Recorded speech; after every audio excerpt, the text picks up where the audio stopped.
That fresh morning.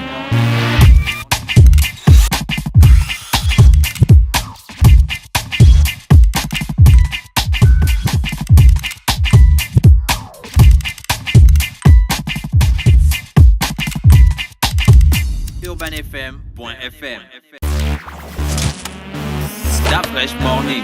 On reçoit le pasteur Yannick Alphonse Arangena. Voilà, Vous êtes pasteur à quelle église? À l'église du centre d'adoration Hermon. Oui.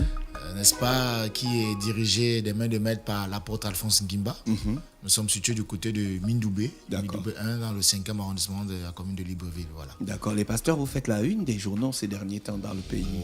Comment vous expliquez ça? C'est vrai que ce n'est pas le thème de votre invitation ce matin dans notre émission, mais quand même, vous avez un œil sur ça en tant qu'homme de Dieu. Oui, vous Ces savez, dérives-là, vous comment... savez que la Bible déclare qu'un homme ne peut donner que ce qu'il a reçu du ciel. Et dans toute organisation, dans tout mouvement, il y a des bonnes personnes, il y a aussi ce qu'on appelle des intrus. Bon, la Bible aussi est claire, c'est qu'au moment convenable, Dieu va se charger de les juger. Et chacun rendra compte de ce qu'il fait. L'homme n'a pas le droit de juger l'homme. Qui suis-je pour juger mon semblable? On peut juste apporter une appréciation, mais c'est que moi je conseille à ceux qui sont souvent victimes de ce qu'on appelle des loups, n'est-ce pas? C'est d'être vraiment soi-même ancré dans la parole de Dieu. Parce que quand on connaît la parole de Dieu, on est à l'abri de toute déperdition, de toute manipulation. Parce que Paul parle des chrétiens de Bérée qui s'assuraient de ce que même Paul disait était la vérité. Si la Bible n'a pas dit qu'il faut tuer, pourquoi je vais tuer? Alors, si on ne lit pas la Bible, c'est normal qu'on soit enveloppé. Est-ce que chacun ne comprend pas la Bible dans son niveau de réflexion, d'instruction, d'éducation? Est-ce que chacun n'a pas une manière précise d'appréhender la Bible? Vous savez, il y a une chose que les gens doivent comprendre. Dieu n'a pas pour vocation de nous impressionner. Oui. Car on cherche à impressionner quelqu'un qu'on veut épouser. Dieu, qu'on soit là, qu'on ne soit pas là, il reste Dieu. Donc, ce qu'il veut pour nous, c'est son amour. Donc, la Bible, elle est simple. Quand la Bible, les 10 commandements disent, Exode 20, tu ne tueras point. C'est clair. Il n'y a pas à réfléchir dessus. Tu ne tueras point, tu ne voleras point, tu ne prendras pas la femme d'autrui. Tu respectes ça. Et c'est tout. Ne cherche pas à comprendre. Le reste, tu demandes au Saint-Esprit de t'aider et puis ça viendra.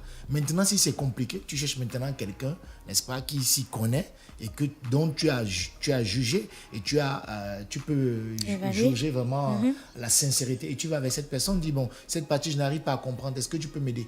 Voilà quoi. Si tu vas vers un mercenaire, eh bien, il va te rouler. D'accord. Est-ce qu'à un moment, il y a des parties dans la Bible qui nous permettent de discerner que ça, c'est un faux, bon du mal. Ça, c'est un vrai? Bien sûr, la Bible est claire. Quand vous allez lire le livre de Nombre, n'est-ce pas, Dieu est formel. Il dit que vous connaîtrez qu'un prophète vient de moi à ceci, que lorsque ce qu'il dira va s'accomplir. Si ce qu'il dit ne s'accomplit pas, il ne vient pas de moi, c'est clair. Il n'y a rien à dire. Et puis, il faut pas penser que parce qu'on fait des miracles, ça signifie qu'on est homme de Dieu. Je suis désolé, même le diable fait des miracles. On a vu l'histoire de Moïse quand il allait devant Pharaon. Il a changé le bâton en serpent. Les magiciens de Pharaon ont fait la même chose. Le plus important, c'est le cœur. C'est pourquoi Jésus est venu remettre les choses remettre les pendules à l'heure. Le cœur, quel est l'état de donc on les reconnaîtra à leurs fruits. Si vous êtes de Dieu, ce qui doit vous caractériser, c'est l'amour, c'est la tempérance et vraiment c'est, qu'on appelle ça, la libéralité, n'est-ce pas? Si vous n'avez pas ces choses-là, crachez même le feu, vous n'êtes pas de Dieu, c'est clair. Parce que, je vais terminer par là, 1 Corinthiens 13, si je ne me trompe pas, est clair.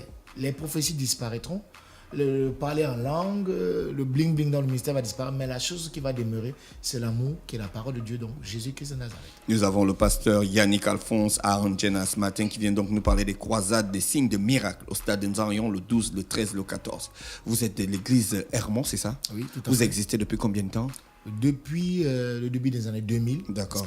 On a un peu plus de 15 ans d'existence. Vous êtes situé où? Du côté de Mindoubé 1, n'est-ce pas? Après le lieu dit Grand Garage, OPT, pharmacie de la Méridionale, il y a une ruelle là. Tout au bout, vous avez l'église. Vous êtes combien de pasteurs dans l'église? Bon, il y a l'apôtre lui-même, et puis il y a 3 pasteurs assistants, dont je suis... Vous êtes pasteur depuis combien de temps? Et puis ça fait 2 ans que je suis pasteur assistant, oui. Qu'est-ce qui motive... Que j'ai été placé à ce gars-là, mais après une école, bien sûr. D'accord. Après une formation.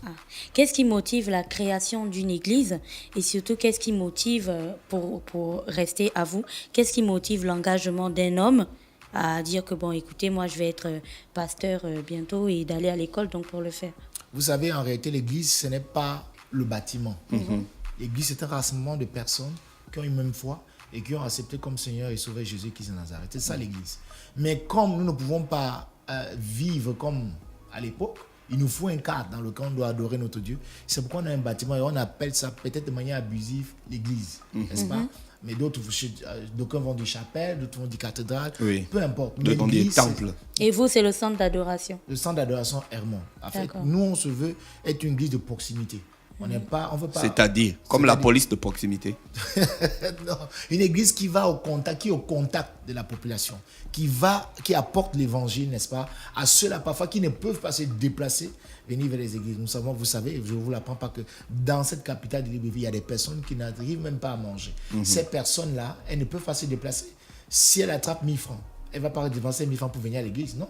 Qu'est-ce qu'il faut faire? Il faut faire des campagnes d'évangélisation. Au-delà de la croisade, il faut avoir des journées d'évangélisation. Et c'est ce que nous faisons. Donc nous sommes une église différente. Et nous sommes, vous allez bien voir, centre d'adoration Hermon. Qu'est-ce qui motive votre croisade? Le salut des âmes. Le salut des âmes. La guérison des malades, n'est-ce pas? Et apporter l'évangile pur et vrai, n'est-ce pas, au peuple gabonais. Afin, si vous voulez, d'apaiser les cœurs. Depuis qu'on a beaucoup les églises au Gabon, il y a toujours niveau d'instruction bas, niveau de dépravation des mœurs élevé, niveau de consommation de drogue élevé, mauvais comportement des hommes de Dieu, mauvais comportement des fidèles. Est-ce que vous ne pensez pas que c'est le moment pour vous, les églises, au lieu de faire une croisade, de vous asseoir et de faire le bilan de vos actions pertinentes sur la population? C'est pour ça que je dis qu'il y a église et église. N'est-ce pas? J'ai dit tout à l'heure que vous avez des bonnes personnes, vous avez aussi des mauvaises personnes. À la vérité, c'est que nous n'avons pas tout dit la vérité. Quand je dis nous, je ne voulais pas nous exclure. Les gens que nous sommes n'ont pas tout dit la vérité, dans ce sens qu'on n'a pas dit aux gens la vérité, que avant de chercher le miracle, avant de chercher le bling-bling, l'argent et autres, il faut d'abord chercher la circoncision du cœur. Parce que tout cela part du cœur. Si les gens ne sont pas éduqués par la parole de Dieu, que si vous péchez, si vous vous comportez mal, si vous allez dans les bars, vous allez boire, la direction pour vous, c'est l'enfer. Si on ne dit pas cette vérité aux gens, les gens ne vont pas le connaître. Ils vont se dire, bon, je peux mener ma vie comme je veux, et puis je viens à l'église. Voilà. Mais c'est pour dire que nous, au centre d'adoration et moi, et pas son leader, nous voulons faire les choses autrement. Il n'est jamais trop tard pour rectifier le tir, mais il ne faut pas toujours croire que toutes les églises sont... Non, il y a ceux qui font... Bon, et puis, il y a homme de Dieu et homme de Dieu. Si on est vraiment homme de Dieu, il y a des choses qu'on ne peut pas faire. D'accord. Vous allez commencer le 12. C'est quoi le thème principal de cette croisade? Le Dieu des cas impossibles. D'accord. C'est-à-dire, vous savez, je le disais dans une chaîne concurrente que nous avons des médecins chevronnés. Dans une autre chaîne? Oui, on n'a pas de concurrents. Quand je dis concurrente, c'est parce qu'on dit notre chaîne sœur. Voilà. Voilà, une chaîne sœur, c'est bien comme ça. Mais je n'ai pas prononcé le nom de toutes les façons. Donc, comme je disais, nous avons des médecins chevronnés au niveau de la place de Libreville et même dans tout le Gabon, Bongolo et autres, n'est-ce pas? Mais parfois, il arrive que la médecine ne peut plus rien. Mais maintenant, à ces personnes-là, on leur dit il y a une solution. Je prends le cas d'une dame qu'on a reçue il n'y a pas longtemps, qui s'est fait opérer plus de 6 fois d'un fibrome de la taille d'une chaise de bureau.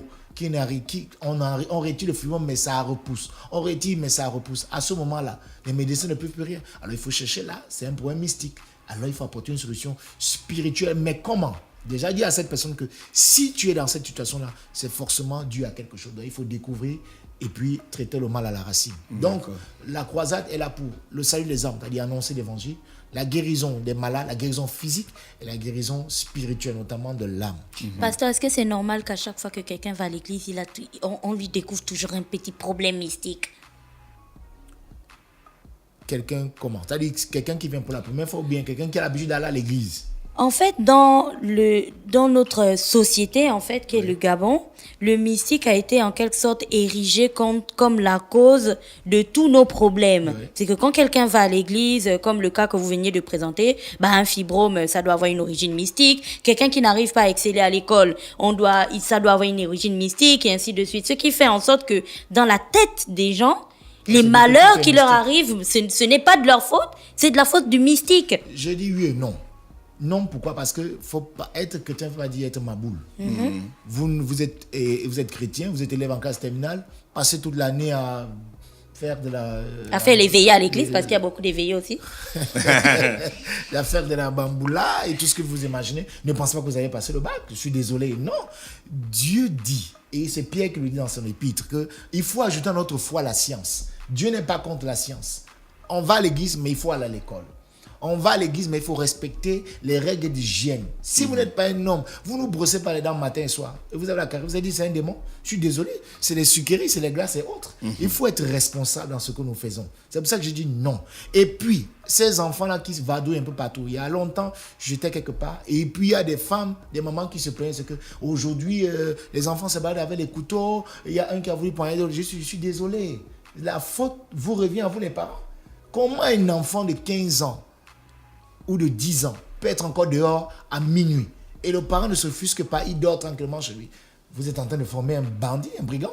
Quelle est la prière qui veut? Même si on prie, rien ne va changer. Le parent doit faire son travail. La Bible est claire. Enseigne l'enfant selon les lois de la parole de Dieu que toi, parent, tu as écouté. Et puis quand il ne va pas s'en détourner, l'église fait son travail, le parent fait son travail. Voilà. La croisade est spécialement réservée aux gens de votre église, aux fidèles de votre église, ou bien n'importe qui peut venir? C'est réservé à tout le monde, notamment d'Afresh. Tout à fait. Voilà, à tout le monde. Et l'entrée est libre et gratuite. D'accord. C'est libre et gratuit. Oui. Il y aura combien de pasteurs qui vont intervenir? 2.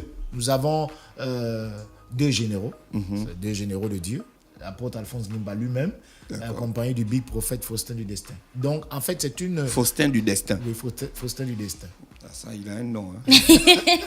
Donc, en fait, vous aurez tout au plus... dans l'organisation, il y a si je ne m'abuse, 4 églises, n'est-ce pas? Oui. Ils sont impliqués dans l'organisation de cette croisade-là. Elle est spéciale, n'est-ce pas?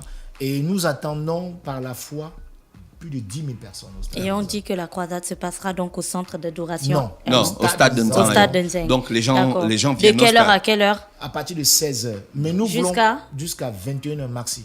Mais nous voulons dire quelque chose, surtout à ceux qui sont malades, qui ont des problèmes spécifiques, de venir tôt. Oui. N'est-ce pas? Dès 14h, il y aura déjà une équipe. Nous voulons recenser ceux qui sont malades pour nous occuper de manière particulière. Non seulement pendant la croisade, mais après. Parce que au-delà de ça, il faut un suivi. Voilà, il faut un suivi, n'est-ce pas, pour s'assurer que ces personnes-là soient sauvées. Et nous avons toute l'habitude de dire, vous êtes malade, faut nous donner l'élément matériel qui prouve que vous êtes malade. C'est-à-dire un document de l'hôpital. Nous prions, n'est-ce pas? Et on vous renvoie à l'hôpital parce que chacun joue son rôle. Mais si la maladie est dans la tête, pasteur, je ne me sens pas bien, je sens que dans ma vie, il y a des trucs bizarres, pasteur... voilà quoi. Il y a des maladies qu'on n'a pas. Il y a la maladie qu'on n'a pas le certificat médical. C'est pour ça qu'on parle d'un suivi. Je vais discuter avec la personne. Il y a des techniques spirituelles. Je saurais si c'est pas qu'on appelle ça. La personne n'est pas. On appelle ça. Schizophrène. Voilà, schizophrène ou bien n'est pas timbré, passez-moi l'expression. Parce qu'il y a aussi des gens qui s'imaginent des choses. Oui, tout alors à fait. pourtant il n'y a rien parce qu'elle a dit tout à l'heure. Maintenant je vois ma maman ou mon père en chien de faïence. Mais quel est ce père là? Qui ne m'a pas tué lorsque j'étais bébé, il attend quand j'ai 30 ans pour me tuer. Je suis désolé. Il faut enseigner les gens. D'accord. La sécurité, pasteur, tout est pris, a été réglé de sorte qu'il y ait des endroits où on puisse s'abreuver parce que 16h, 20h, c'est long. Il y a aussi une bonne sécurité pour tout ça. Tout a été réglé. On a pris des dispositions. N'est-ce pas? Vraiment, il y aura de l'eau pour tout le monde. Je précise, avec le danger des maladies hautes, Ebola et autres. On remercie Dieu parce qu'on ne connaît pas encore ça ici au Gabon. Il y aura de l'eau minérale. Pour ceux qui vont venir, ceux qui auront besoin d'eau, on va leur donner de l'eau minérale. Maintenant, au niveau de la sécurité, au niveau de la santé, on a des équipes de premier secours, n'est-ce pas? Plus dans les grands, des personnes qui sont du corps médical, qui vont se charger des personnes. Au niveau de la sécurité, au-delà de la sécurité qui est pratiquée par les membres de l'Église, nous avons fait appel aux forces de l'ordre qui seront là pour assurer, n'est-ce pas, que tout se passe dans de bonnes conditions. Vous nous confirmez que c'est gratuit?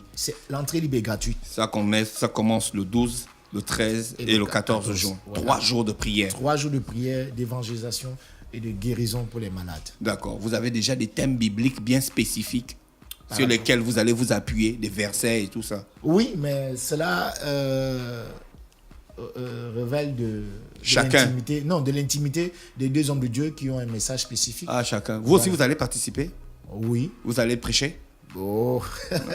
Je serai beaucoup plus dans les temps de prière, D'accord. d'exhortation, mais le cœur même, qui est la parole, sera distillé par les deux hommes de Dieu. D'accord. S'il y a des personnes qui veulent des informations spécifiques, vous avez un numéro de téléphone? Oui, ils peuvent appeler au 06 32 90 59. D'accord. Pasteur Yannick Alphonse, on vous remercie d'avoir accepté notre invitation ce matin. C'est moi qui vous remercie et je voudrais quand même dire que je suis très très content d'être pour la première fois dans ce studio. Et quand on voit la télé, c'est très bien. Et D'accord. Dieu me fait grâce d'être aux côtés de très grands journalistes. Mais normalement, quand vous venez comme ça, vous devez nous bénir par une prière avant de partir. Si vous le permettez. Oui, oui, on vous le permet, pasteur. On va prier avec vous. Mais avant d'entrer, je voulais quand même vous dire que quand je suis entré, vous savez que nous autres, on fonctionne dans le prophétique. Et la Bible, je vous ai dit tout à l'heure que la Bible déclare que vous reconnaîtrez que c'est un prophète quand ce qu'il dira va s'accomplir. Dès que je suis entré, j'ai senti qu'il y a une saison de gloire. Je ne dis pas ça pour vous flatter, mais vous allez vous rappeler de mes paroles. Urban FM. Je préfère ne pas vous dire quand, mais c'est très très bientôt. Merci. Voilà. Alors, Merci. Père éternel, je veux déclarer seulement une parole de bénédiction, de grâce pour tes enfants, pour tes fils que voici. Seigneur, je sens et je peux ressentir ici, dans ce studio, un esprit de sagesse, un esprit d'équipe, un esprit de rigueur dans le travail. Je prie, oh Dieu, que tu continues à fortifier le promoteur de cette chaîne, que tu continues à lui donner les moyens. Ce n'est pas facile, Seigneur, tu connais. Parfois, il ne dort pas. Parfois, il se pose la question de savoir qu'est-ce que je vais apporter de nouveau à ceux qui nous écoutent. Seigneur, renouvelle son intelligence. Et à tous ses collaborateurs, accorde-leur un esprit de sacrifice, de dévouement et, Seigneur Dieu, de fidélité. C'est au nom de ton Fils Jésus que j'ai prié. Amen. Amen. Amen. C'était le pasteur Alphonse, Yannick Alphonse, qui venait nous parler des croisades et des signes de miracles au stade Nzanyon à partir du 12, du 13 et du 14 juin 2018. N'hésitez pas à faire le déplacement. Restez connectés sur les programmes d'Urban FM 104.5, la station urbaine. Urban FM 104.5, la station urbaine. Vous écoutez Urban FM 104.5, la station urbaine. Urban FM, première radio chez les jeunes.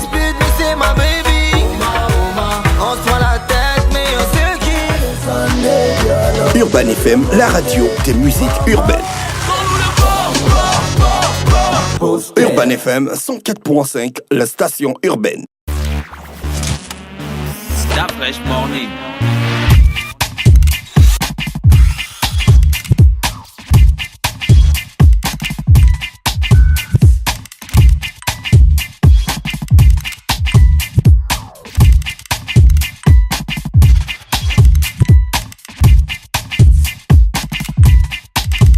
urbanfm.fm